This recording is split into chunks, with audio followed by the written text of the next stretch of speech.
Bah!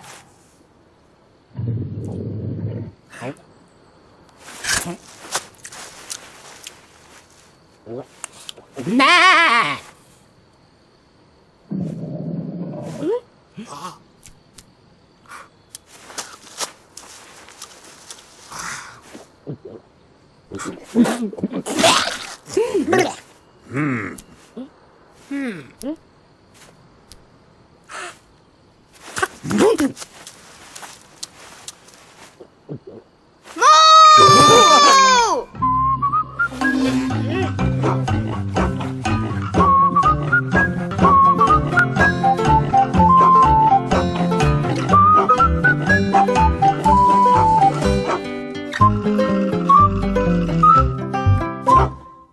Hola, buenas tardes, ¿cómo están? Comenzamos entonces con la segunda parte del módulo dedicado al enfoque del marco lógico, un enfoque de planificación muy utilizado y, como habíamos dicho, un enfoque de planificación dentro de los que se conocen como enfoques orientados por objetivos o enfoques orientados por resultados.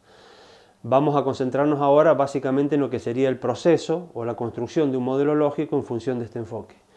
El proceso o el método tiene básicamente 5 pasos, los cuales están divididos en 2 pasos, en 2 grandes pasos. Uno tiene que ver con la identificación del problema y la solución a ese problema, y el otro tiene que ver con el diseño propiamente dicho del proyecto.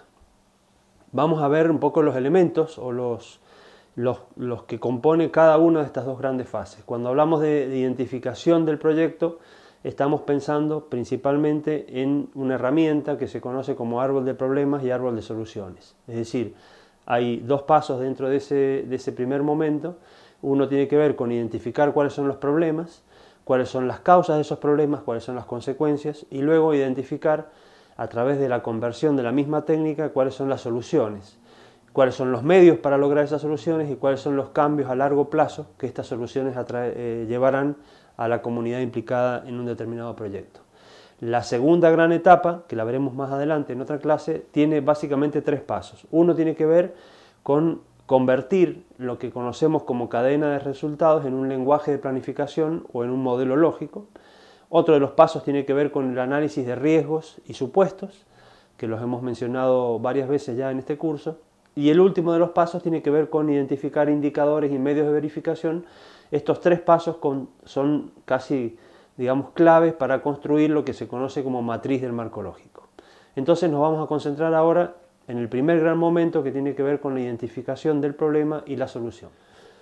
Entonces, este primer gran momento dedicado a la identificación del problema y la solución tiene, como decíamos, 2 pasos. Uno tiene que ver con el análisis del problema, para lo cual normalmente se usa la técnica del árbol del problema, pero se pueden usar muchas otras técnicas similares que también permiten hacer una estructuración de problemas en relación causal y sus efectos, ¿no?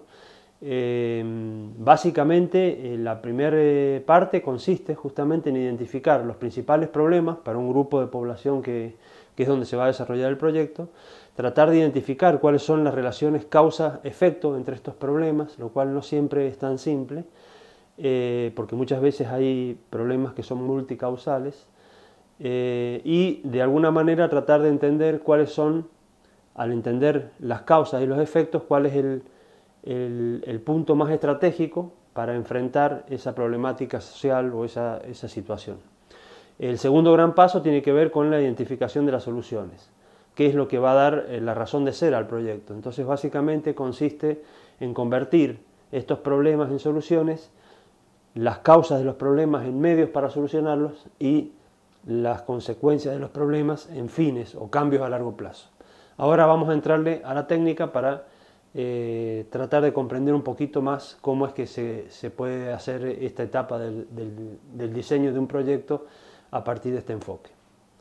Imaginemos cuando uno llega a una comunidad determinada, empieza un abordaje comunitario para generar una intervención. Por lo general comienza realizando un diagnóstico y en ese diagnóstico empiezan a aparecer una gran cantidad, a partir de entrevistas, de reuniones con los pobladores, empiezan a aparecer una gran cantidad de problemas o necesidades, como lo plantea la gente, muchas veces más en falta de que en problematizar la realidad, y empezamos a encontrar lazos, uniones, elementos que se relacionan unos con otros, ¿no? Ese es como un primer paso para empezar a identificar el problema más importante. Uno de los segundos pasos tendría que ver con poder agrupar estos factores o estos problemas o estas situaciones que están relacionadas entre sí, ¿no? Entonces podríamos pensar en problemas sociales, problemas de tipo económico, problemas de tipo ambiental, problemas de tipo de salud, es decir, podríamos agrupar distintos tipos de problemas y también tratar de encontrar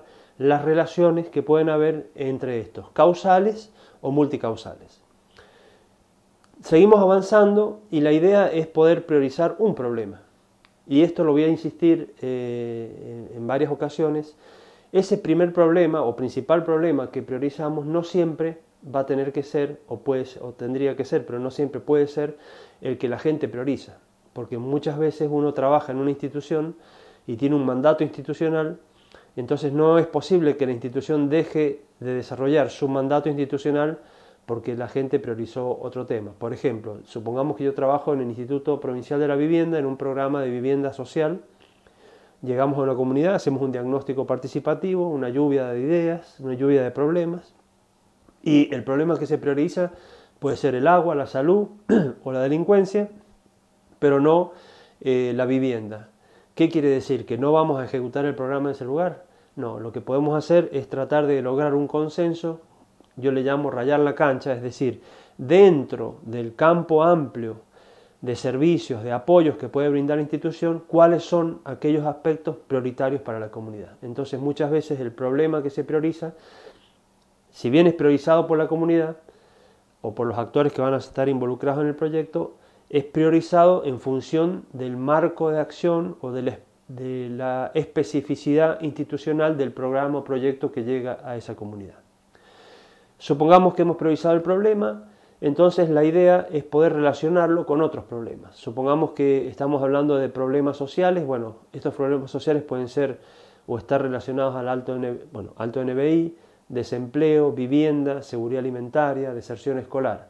Si estamos pensando en problemas económicos, podemos pensar en problemas de bajo ingreso, falta de mercado de los productos que pequeños productores elaboran, problemas de rentabilidad, problemas de asociativismo que no les permite lograr un mayor volumen de comercialización, y así podemos pensar en distintos tipos de problemas. Esto que estoy planteando es simplemente un ejemplo al azar, pero lo importante es poder identificar en una realidad esta gran cantidad de problemas iniciales, después poder asociarlos, vincularlos, agruparlos y encontrar las relaciones. Y por ahí empezamos a entrarle a lo que sería el árbol de problemas, que básicamente es identificar un problema principal que va a ser objeto de intervención, poder identificar cuáles son las causas de ese problema y cuáles son las consecuencias o los efectos que tiene ese problema.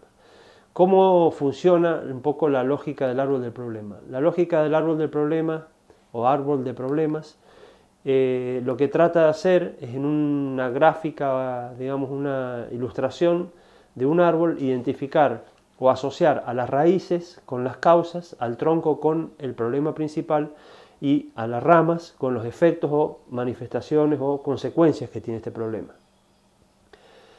La idea de la técnica es poder identificar la relación causal entre estos distintos elementos que constituyen el problema y tratar de encontrar luego soluciones a esos problemas, tratando de eliminar las causas que generan el problema. Una de las ventajas de esta herramienta es cuando se la usa de manera flexible y al mismo tiempo con participación de los distintos pobladores que van a estar involucrados en una intervención. Y otra de las ventajas que tiene es que podemos actualizarla como una herramienta de seguimiento también. Entonces podemos ir viendo en qué medida los problemas priorizados en su momento dejaron de serlo y aparecieron nuevos problemas o problemas que estaban pero que ahora son más importantes. La dinámica o la herramienta básicamente tiene una serie de pasos. Primero consiste en generar una suerte de lluvia de ideas o lluvia de problemas, donde la gente expresa situaciones negativas o problemas que los afectan. Luego tratar de priorizar aquellos problemas que pueden ser objetos de la intervención, descartando aquellos que no serían objetos de la intervención. Yo voy a presentar un ejemplo enseguida, y una de las cuestiones que yo diría es el problema en el sector de pequeños productores minifundistas de la provincia de San Juan, donde vivo y he trabajado hace muchos años, es la falta de tenencia de la tierra de los pequeños productores. Sin embargo, no hay ninguna política pública, ni provincial ni nacional, que aborde esa problemática. Entonces, muchos de los programas que trabajan con pequeños productores terminan trabajando con otros factores vinculados a ese problema principal, que es la falta de tenencia de la tierra. Por ejemplo, asistencia técnica, crédito para que aumenten la productividad, infraestructura, es decir, básicamente sistemas de riego o tractores, pero no el problema que sería la solución de por vida de esos pequeños productores, porque al tener la tierra ellos pueden hacer mejoras, pueden cambiar, pueden hacer cultivos perennes de 4 o 5 años, en lugar de tener que hacer un cultivo anual para tener que nuevamente renegociar el contrato de la tierra al año siguiente. Es decir, priorizar problemas, y aclaro, según el expertise o según el mandato institucional, porque muchos programas no pueden apoyar o no pueden resolver los problemas que la gente ha priorizado. Ojalá tuviésemos tantos programas como problemas priorizados por la sociedad, pero bueno, eso es una utopía probablemente. Luego, digamos, otra de las actividades en la construcción del árbol del problema es poder clarificar los distintos enunciados, que muchas veces están poco claros o son confusos o se superponen unos con otros, ¿no? Entonces poder clarificarlos, ir, digamos, agrupándolos, ¿no? Un poco el ejercicio que decíamos recién. Finalmente, tratar de ubicar en un mismo nivel aquellos problemas que tienen igual importancia y ubicar en un mismo nivel aquellos efectos y causas que los afectan, ¿no? Es decir, las causas y los efectos que estos generan. Tratar de asociar o de vincular entre sí estas causas y efectos, y finalmente entender que básicamente en la lógica del árbol la relación vertical vincula causa directa con efecto, y la relación horizontal muestra causas conjuntas, es decir, 2 o 3 aspectos que podrían estar afectando una determinada situación. Para ver un poco gráficamente, pensamos en el problema, ubicado en esta gráfica del árbol, los efectos que tiene ese problema a través de las ramas y las causas. Y hay 2 preguntas que yo le digo mágicas que ayudan a justamente ordenar y organizar este árbol de problemas. Una de las preguntas relacionado con las causas es ¿por qué se produce el problema? Entonces todo aquello que responda a por qué se produce el problema pasan a ser causas. Y la pregunta para entender las consecuencias es ¿qué consecuencias tiene este problema? Entonces todo lo que son consecuencias de ese problema pasan a ubicarse en las ramas del árbol. Y de alguna manera se va estructurando esta relación causal. Vamos a ver un ejemplo muy sencillo de un proyecto en el norte argentino que tiene que ver con la educación de los jóvenes, ¿no? Entonces el problema que se priorizó en esta comunidad es el bajo nivel educacional de los jóvenes, y se encontró que habían 2 causas directas muy cercanas que estaban ocasionando este bajo nivel educacional de los jóvenes. Una es la ineficacia del sistema educacional y la otra el medio ambiente social poco favorable para el estudio. ¿Qué otras causas se encontró para esta ineficacia del sistema educacional? Bueno, varias. Una, que los profesores tenían salarios muy bajos, que la currícula, los contenidos educativos no se adaptaban al contexto de estas comunidades rurales, y que existía poca oferta de cupos, le llaman ellos, es decir, lugares en las escuelas para la cantidad de niños o jóvenes que querían estudiar. Respecto al medio ambiente poco favorable al estudio, se encontró que había muy poco estímulo dado al estudio, porque no se le veía una utilidad práctica ni un beneficio para la comunidad, y porque también había un alto grado de hacinamiento, digamos, en las casas, en las familias. Entonces no había posibilidades de que el estudio ocupe un lugar importante, digamos, en estos jóvenes, ¿no? A su vez habían dos causas relacionadas con el poco estímulo dado al estudio. Uno es que para estas familias campesinas la importancia dada a la educación era muy baja, más bien era más importante lo otro, que desde jóvenes tenían que acompañar a los padres a trabajar a la chacra, ¿no? O al campo. Entonces todo eso contribuía a un poco un bajo estímulo dado al estudio. Si vamos para el lado de los efectos, el bajo nivel educacional de los jóvenes generaba básicamente una inadecuada inserción laboral y social. La baja inserción laboral tenía que ver con esta inadecuada inserción social, el alto grado de alcoholismo que se percibía rápidamente a partir de las entrevistas y las reuniones con los padres, y una alta incidencia de drogadicción incluso en zonas rurales, que no es tan frecuente. Y la baja inserción laboral, ¿en qué generaba? Bueno, bajos ingresos a nivel familiar y bajo nivel de productividad. Por otro lado, el alto grado de alcoholismo y la alta incidencia de drogadicción generaban altos índices de delincuencia. Esta es una gráfica muy sencilla, el análisis del problema en este caso que yo estoy mencionando fue mucho más desarrollado, pero a los efectos didácticos creo que puede resumir de alguna manera la lógica de lo que sería el árbol de problemas. Entonces vamos a pasar a la segunda parte que tiene que ver con convertir el árbol de problemas en árbol de soluciones. Para eso usamos la misma dinámica, la misma gráfica, y básicamente lo que hacemos es reemplazar el problema que tiene una connotación negativa en una solución que tendría la potencialidad de resolver, digamos, ese problema y que tiene una connotación positiva. Entonces, lo que se hace es reformular de alguna manera cada uno de los niveles de problemas, causas y consecuencias de una manera propositiva y con la solución. Básicamente consiste en convertir lo que se conoce como causas y efectos de los problemas en medios, que sería la forma de resolverlo, estrategias, ¿no? Podría ser actividades, y resultados o fines, ¿no? Es decir, el cambio a largo plazo. Entonces, lo que era una solución, lo que era un problema, ahora va a ser una solución y va a pasar a ser el objetivo específico de la intervención, que es solucionar ese problema. Es decir, si lo relacionamos con la teoría del cambio, serían los cambios de segundo nivel, que son de total responsabilidad del proyecto. Los que eran causas ahora pasan a ser medios o estrategias o actividades que en conjunto logran pequeños productos que son llevados o relacionados con la teoría de la intervención o la teoría del cambio.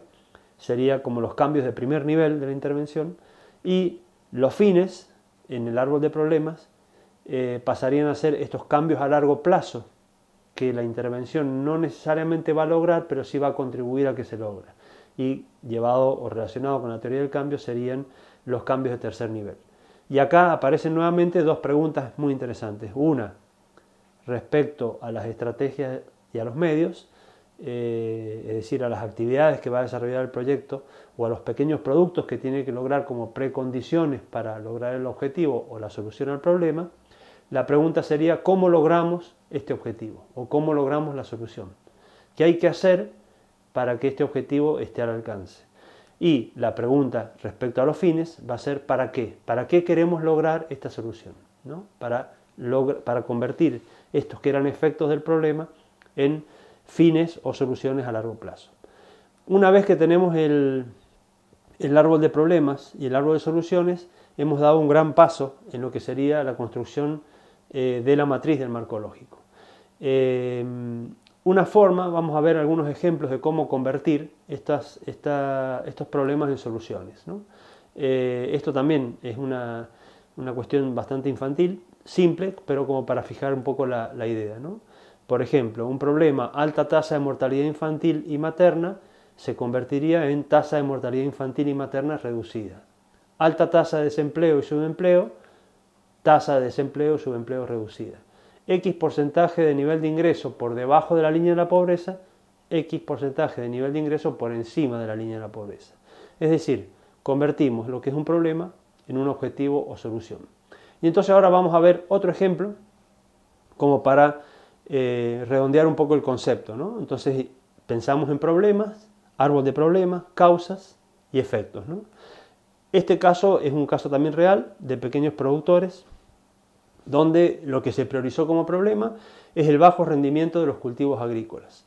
Se encontró que las causas para estos bajos rendimientos de cultivos agrícolas era, por un lado, insuficiente disponibilidad del recurso hídrico, es decir, zona árida, no tenían suficiente calidad y cantidad y calidad de agua, bajo nivel tecnológico de las actividades productivas y baja fertilidad del suelo.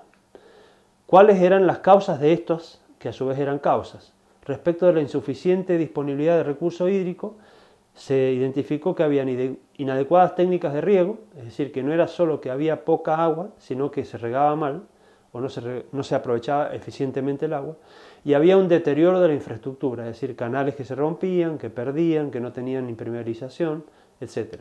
Respecto a la baja fertilidad del suelo, lo que se vio es que habían inadecuadas prácticas culturales, que es lo que sería el laboreo de la tierra, ¿no? Tanto preparación del suelo, siembra, desmalezado, etc. Todas las prácticas que hacían los pequeños productores en esa tierra tenían muchos problemas, digamos, ¿no?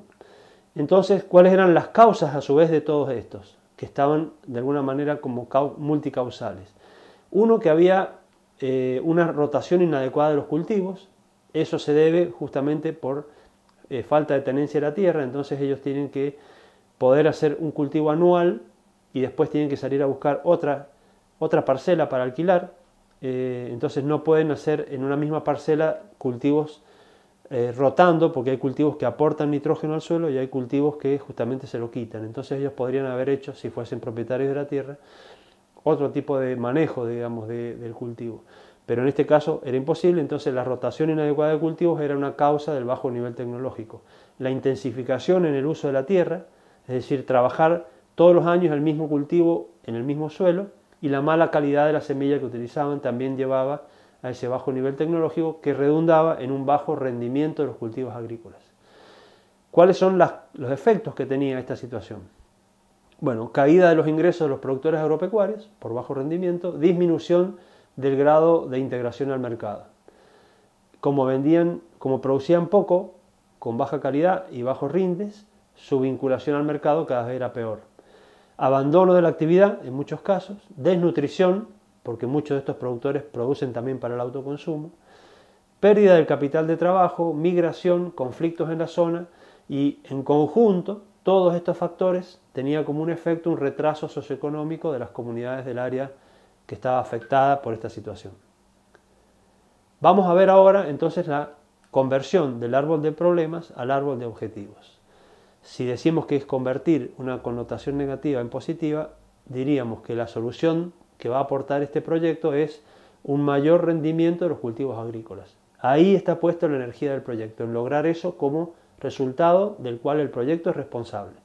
¿Cuáles iban a ser los medios para lograrlo? Bueno, lograr una suficiente disponibilidad de recurso hídrico, lograr un mayor nivel tecnológico y lograr suelos fértiles. ¿Cómo lo va a hacer? A través de técnicas de riego adecuadas, lo cual implicaba mucha capacitación y ya está ahí claramente identificada una de las actividades del proyecto.